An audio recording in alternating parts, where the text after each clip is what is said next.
토요일 아침 말씀 묵상입니다. 오늘 이 말씀이 또 우리에게 힘이 되기를 원하고 함께 묵상하기 원하는 배경적인 말씀은 사도행전 2장 36절의 말씀입니다. 이스라엘 온 집은 확실히 알지니 너희가 십자가에 못 박은 이 예수를 하나님이 주와 그리스도가 되게 하셨느니라. 아멘. 저희는 이번 한 주간 동안에 예수님의 기도에 대한 내용들을 함께 살펴보았습니다. 특별히 예수님께서 십자가에 못 박히시 전까지 그 한 주간의 시간 속에 예수님은 어떤 기도를 드렸었나, 어떤 기도의 모습을 보여주셨나라고 하는 것들을 살피며 우리 역시 그런 기도의 사람, 기도의 삶을 살아가기를 우리가 함께 다짐해보는 그런 시간을 가졌습니다. 우리도 나름대로 기도의 시간들을 갖습니다. 여러분 나름대로의 어떤 기도의 제목과 기도의 시간과 기도의 장소들을 가지고 계실 겁니다. 그리고 나름대로 열심히 기도하시겠죠. 이렇게 열심히 기도하는데 간혹 이런 때가 있습니다. 이제 더 이상 기도하고 싶지 않다. 기도를 포기하고 싶다라고 하는 생각이 들 때가 있습니다. 어떤 때 그러신가요? 보통은 우리의 기도가 응답되지 않는 것 같아라고 여겨질 때 기도를 내려놓고 싶어 합니다. 왜 안 되지? 왜 빠르게 안 되지? 왜 빨리 여기에 대한 응답, 여기에 대한 결과가 나타나지 않지? 라고 하면서 우리가 좀 마음이 조급해지거나 불편해질 때 우리는 기도를 내려놓고 싶어 합니다. 그런 내려놓고 싶어 하는 마음들이 우리 가운데 생겨날 때에 오늘 우리가 잠시 숨 고르면서 예수님의 기도를 한번 생각해 볼 수 있었으면 좋겠습니다. 여러분은 혹시 아십니까?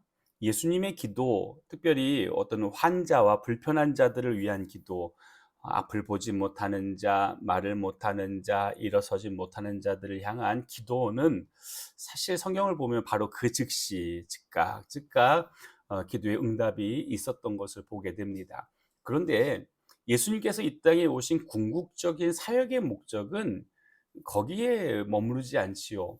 예수님의 궁극적인 사역의 목적은 이 땅의 모든 하나님의 백성들, 하나님이 창조한 하나님의 자녀들이 다시 하나님께로 돌아오는 길을 여는 거고 그들의 죄의 문제를 이제 해결해 주시는 게 예수님의 최종적인 목적이지요. 이 목적을 예수님은 계속해서 기도해 오셨습니다. 겟세마네 동산에서도 그 기도를 또 하고 계시는 거죠. 그런 예수님의 목적을 분명히 한 기도에 대한 것들을 생각해 볼 때 예수님 역시 바로 응답이 이루어지는 결과를 경험해 보지 못하셨다는 겁니다. 예수님은 기다리는 기도를 하고 계셨다라고 하는 말씀을 드리고 싶습니다. 예수님의 기도는 기다리는 기도였다. 예수님은 기다리는 기도를 통하여 하나님의 이끄심과 하나님의 계획과 또 하나님의 최종적인 그 은혜 안에서 이 기도의 결과물들이 나오기를 원하셨습니다. 만약에 예수님도 기다리실 수 없다고 여기셨다고 한다면 예수님은 기도 이후에 이렇게 바로 반응하셨어야 돼요. 하나님, 저들의 죄를 용서해 주십시오 라고 하신 뒤에는 곧바로 십자가에서 내려오셔서 그 앞에 있는 로마의 병사들과 또 조롱하는 이스라엘 백성들을 향하여 한 명 한 명을 붙잡고 너의 문제는 이것이고 너의 문제는 이것이고 너의 문제는 이것이니까 네가 그 문제에서 돌아서지 않으면 너는 징계받을 거야. 그러니 내가 너의 문제를 해결해 줄 테니 나를 지금 여기서 믿어 라고 하는 식으로 예수님은 한 사람 한 사람 붙잡고 타협하거나 그들을 윽박지르는 그런 모습들을 보여주셨어야만 될 겁니다. 그런데 성경은 그러지 않다라고 우리에게 가르쳐 주고 계세요. 그렇게 하지 않으셨다라고 우리에게 말씀하고 계세요. 예수님은 기도하셨어요. 그들이 구원받기를 원하여 기도하시고 나서 그 구원받음의 최종적인 열매가 맺혀지기까지 기다리셨습니다. 십자가 위에서도 기다리셨습니다. 그리고 십자가 밑으로 내려와 무덤 안에 들어가서도 기다리셨습니다. 무덤 안에 들어가 이제 부활하시고 난 뒤 다시 모든 제자들을 만나실 때까지도 기다리셨고 그 만나고 난 뒤에는 승천하셔서 다시 오실 그 날까지 예수님 계속 기다리시는 겁니다. 억지로가 아니고 강요에 의해서가 아닌 그들 스스로 인정하고 깨닫고 받아들여 그리스도가 주되어져 구원의 기쁨과 감격을 누리는 일들이 있기를 원하셔서 오늘 본문은 그러한 것들을 우리에게 좀 가르쳐 주고 있는 것 같습니다. 예수님께서 승천하셨습니다. 그리고 베드로 사도가 거리에서 예루살렘 저작거리에서 많은 사람들이 모인 곳에서 담대하게 복음을 선포합니다. 그 이전에 법정에서 사람들의 손가락질과 가리킴이 두려워서 예수님을 저주하고 도망갔던 나약한 베드로의 모습은 보이지 않습니다. 그는 선포하며 이렇게 외칩니다. 이스라엘 온 집은 확실히 알지니 너희가 십자가에 못 박은 이 예수를 하나님이 주와 그리스도가 되게 하셨느니라 라고 이렇게 단호하게 선포합니다. 이 베드로의 설교를 들은 예루살렘 백성들이 깨닫습니다. 이해합니다. 너희가 십자가에 못 박은 이 예수가 바로 주님이 보내신 메시아라고 하는 걸 그들이 인정하게 됩니다. 그리고 그 인정 이후에 강한 찔림을 가지고 베드로에게 질문을 하지요. 사도행전 2장 37절 그들이 이 말을 듣고 마음에 찔려 베드로와 다른 사도들에게 물어 이르되 형제들아 우리가 어찌할꼬 우리가 어떻게 해야 주님께서 죽으신 그 목적 안으로 들어가겠느냐라는 거예요.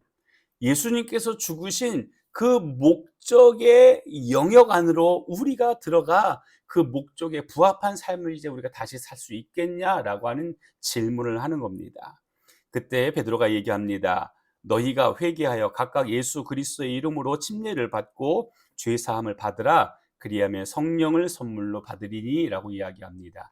한마디로 정의하면 예수님을 믿어라라고 이야기하는 겁니다. 예수님을 믿어라. 너무 간단합니다. 복잡함이 없습니다. 여러 가지 불가능한 상황을 제시하며 이걸 꼭 해야만 너희가 구원받을 수 있어라고 말하지 않습니다. 간단한 믿음에 대하여 한 가지를 선포합니다. 근데 여러분 아십니까?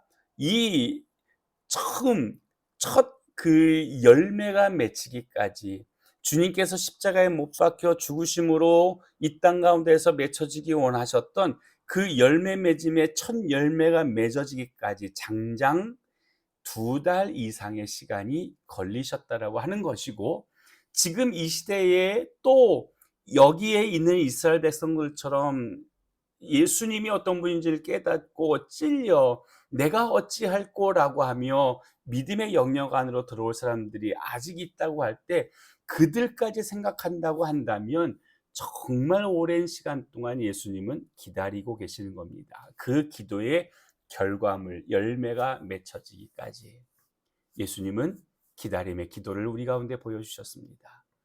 혹이나 여러분 가운데 이제는 더 못 기다리겠어, 이제는 더 기다릴 수 없어 라고 하며 기도를 포기해 버리거나 기도를 내려놓으려고 하는 마음이 있는 분들이 있다고 한다면 예수님의 기다림의 기도를 보십시오.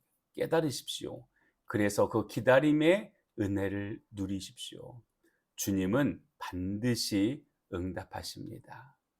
가장 고귀하고 가장 선하고 가장 아름다운 모습으로 응답하실 겁니다. 우리의 기도가 더 성숙된 기도, 깊어지는 기도가 되어지기 위해 우리 가운데 요구되어지는 한 가지 기도의 덕목, 그것은 기다림입니다. 기도하시겠습니다. 좋으신 아버지 하나님, 오늘 예수님께서 기도하시고 기다리셨다라고 하는 것을 우리가 잊지 말게 도와주십시오. 왜 우리의 기도는 이렇게 더딜까? 왜 우리는 응답을 받지 못할까?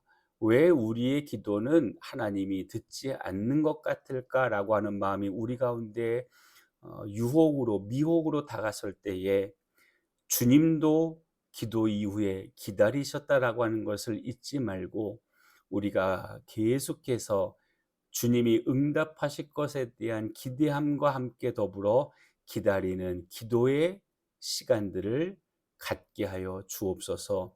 기도하는 사람들 포기하지 말게 도와주시고 저들이 더더욱 주님을 의지함으로 주님의 은혜를 누릴 수 있는 귀한 그 기도의 감동과 기도의 능력을 경험하는 믿음의 성도들 되게 하여 주옵소서.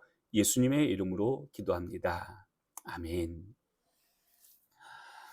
오늘은 토요일입니다. 이제 내일 주일이고요. 이제 주일을 준비한 여러분 모두 하루의 순간순간 속에 기도하는 마음으로 주일 예배를 준비하여 주시면 감사하겠고, 또 예배 안에 하나님께서 우리에게 어떤 은혜를 한 명 한 명에게 그리고 나에게 부어 주실지 사모함으로 예배를 기다리는 여러분 모두가 되기를 주님의 이름으로 축복합니다.